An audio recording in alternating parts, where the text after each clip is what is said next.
I don't know about you all, but I have a major amount of nostalgia towards things like Saturday morning cartoons. I mean, really, what's better than that innocent excitement you have as a kid every Saturday morning to watch some of your favorite shows? So when I first started getting boatloads of requests to cover the fandom of Voltron Legendary Defender, I just had to wonder, how could a show structured just like your typical Saturday morning cartoon garner any sort of toxicity at all? And then it hit me. The second I even put the Voltron fandom into Google, I realized nearly all of the crap this fandom has gone through can be attributed to one word and one word alone: shipping.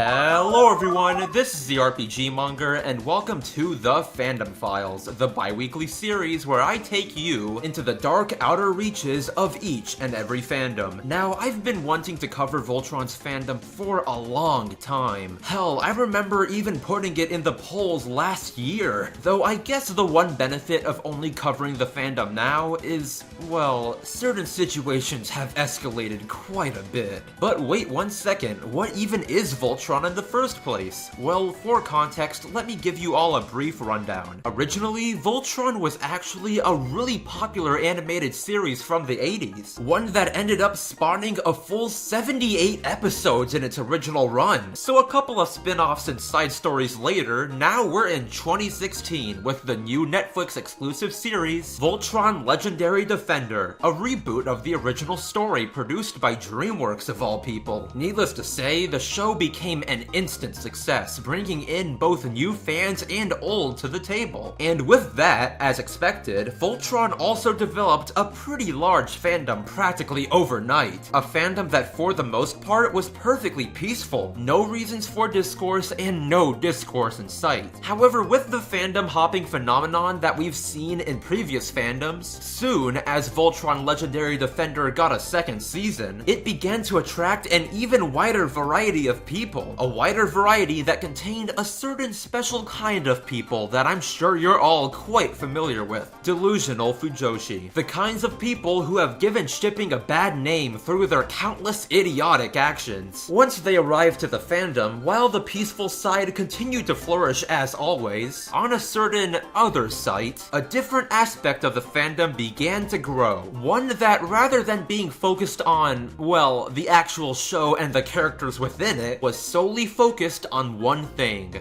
obsessive shipping. And do keep in mind, over half of the people who identify themselves as Fujoshi are mature, normal people. It's the ones that actually make their lives revolve around their ships to the point of even committing crimes that I'm talking about today. But firstly, what even are the ships that have resulted in so much chaos? Well, let me explain. On one end, we have Clans, the ship between Keith and Lance that has arguably become the most popular ship within the fandom. Then you have Sheith, the ship between Keith and Shiro, which, while not as popular, is host to some seriously devoted shippers. Though above Sheith, you have the Shaladins, a blanket term for really anyone who ships Shiro with any of the other paladins of Voltron. And while, of course, there are quite a few other ships to be found within the fandom, these are by far the ones who've caused the most insanity. So to ease into the crazy, I want to start on the topic of Sheith and the Shaladins, because the whole situation surrounding these ships is absolutely ridiculous. Enter Josh Keaton, the voice actor of Takashi Shirogane, or Shiro. Ever since before Legendary Defender aired, Josh was pretty active within the fandom, even coming up with some of the pun names for ships, like Shance or Sheith for example. To most people in the fandom, Josh was considered a really great person. I mean, how often do you see that much interaction between the staff of a show and its fandom? Unfortunately though, it would be his interaction within the fandom that proved to cause some of the worst discourse this community would ever see. Because while nearly everyone at the very least respected the guy, there was another group on the horizon that thought otherwise. The anti-Shaladins, mostly comprised of Clance shippers gone off the deep end, had grown to absolutely despise Josh Keaton. You see, it all started early on in the series when none of the characters had actual ages. Originally, Josh, along with the other voice actors and staff, had believed it was just 5 teenagers and that's that. So due to this, in the early days of shipping within the fandom, as Josh would interact with the community, he was unknowingly propagating ships that would soon be the main center of harassment within the fandom. Because once Shiro was confirmed to be 25 years old, while Keith was 18, the other paladins were all minors, thus giving quite a few ships a not-so-savory age gap. Now, of course, with these new canon ages being revealed, Josh had stated plenty of times that he doesn't condone ships of a predatory nature and that's that. But on the flip side, he also doesn't believe people should be persecuted when they reimagine characters within the ship in an appropriate and legal way, aka changing the names within such things as fanfictions and stuff of the like. Sounds pretty reasonable, right? Well, apparently not for the aforementioned aunties, because from this point onward, they would begin their relentless crusade of harassment against this poor, innocent voice actor. From spamming his social media with death threats to even trying to get him kicked off of the show. You would have thought this guy had committed crimes against humanity at this point. Though above all of that, probably the most scummy thing any of these garbage aunties did was actually dragging the man's wife and young kids into this mess. Like, seriously, this man deserves a medal for having to put up with this awful shit. However, unfortunately, once the slime had begun threatening his family, Josh had just become utterly exhausted from it all and decided to completely leave that aspect of the fandom. If any of you out there actually took part in shit like this, then you should feel ashamed of yourself. And while that definitely is one of the more major incidents, there are so many other equally disturbing smaller ones that I can't even fit them all into this video. Take the time a person actually forced the kids they were babysitting to watch Voltron, and then fed them lines about sexual assault and shipping, all the while recording them without their parents' consent. Like, what is even going through these people's heads? I mean, don't get me wrong, the people who purposely ship Shaladin for the sole purpose of pedophilia are gross in every sense of the word, but forcing 2 small children to learn about sexual assault through a cartoon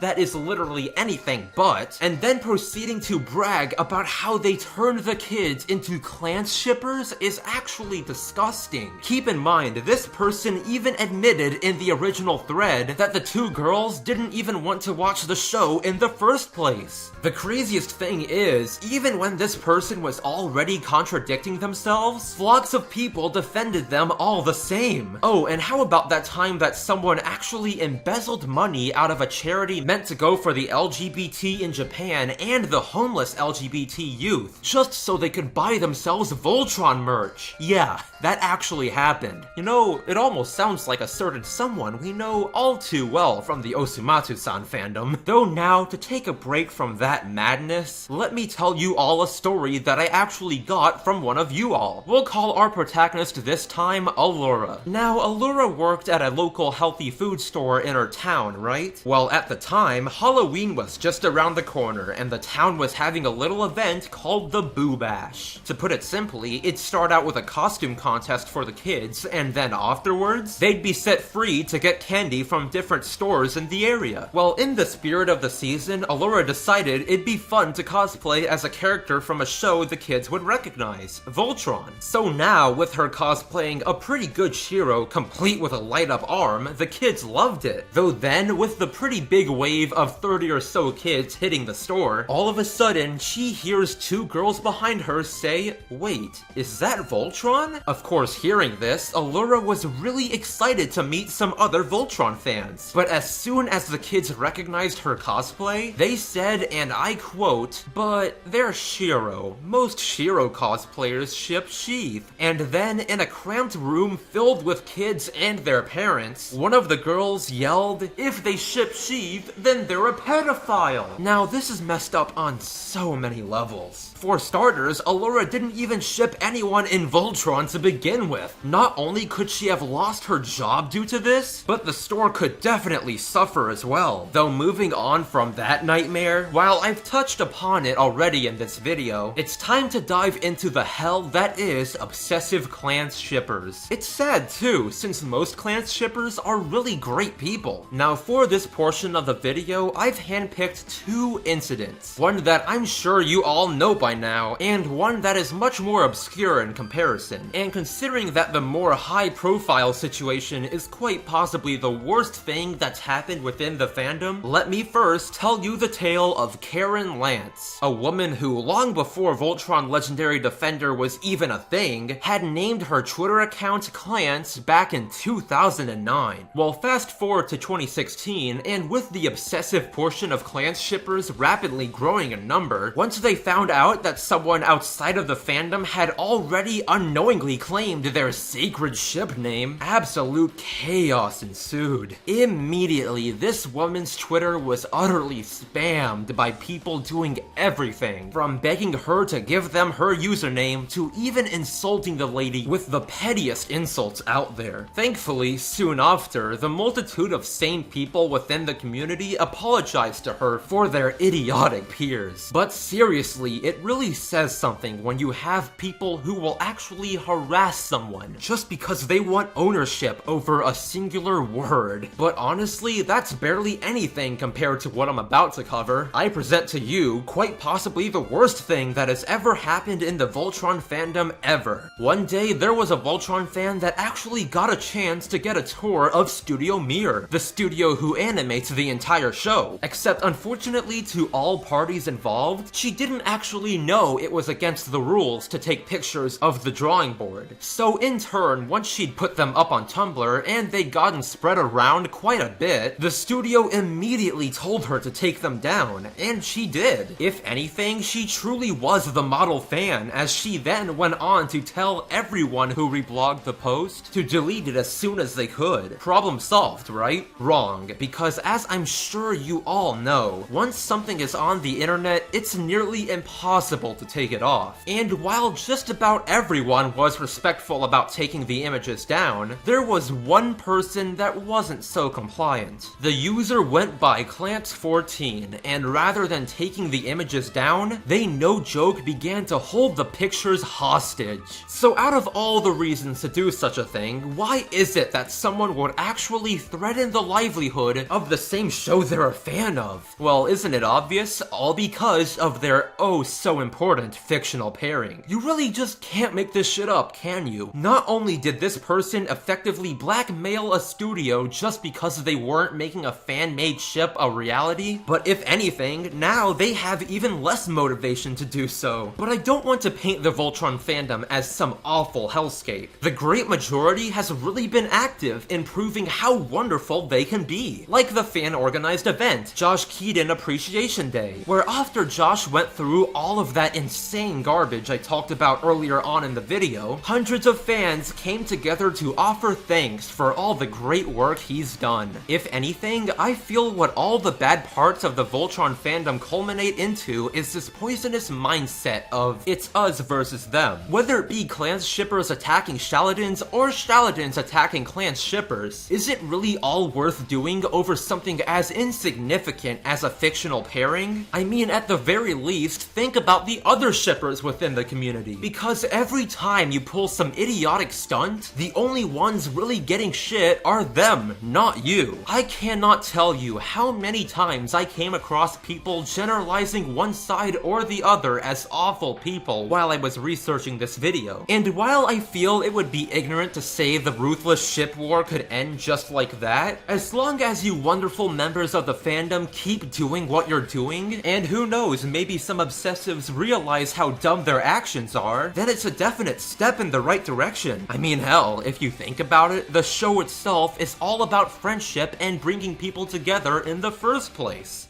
Wow, out of all the fandoms I've analyzed so far, this one is definitely up there with K-pop in how insane the antis are. But as always, do keep sending me your fandom stories through my DMs on Twitter. I'll be using a ton of them soon, mark my words. Anyways though, do remember to vote in the iCard at the top right of the video for the next episode of the Fandom Files. If you enjoyed this video and want to see more like it, do subscribe and hit the bell button. With the garbage YouTube YouTube has been pulling recently, it's the only surefire way that you receive my uploads on time. But aside from that, today's cool thing of the day is, well, Voltron. As with every fandom I cover, I always like to dive into what the fandom is based around before anything. It kind of enables me to speak from the perspective of someone from the outside and a fan at the same time. Though I have to say, when I started this show, I had no idea that I'd end up becoming hopelessly hooked. I really don't want to spoil anything for the people who haven't watched it yet, so I'll just say this. Don't let the bad parts of the fandom scare you away from the show. Not only is most of the fandom great, especially on Reddit, but the show itself is absolutely delightful. So that being said, I'm the RPG Monger, and don't forget that each and every one of you are fantastic.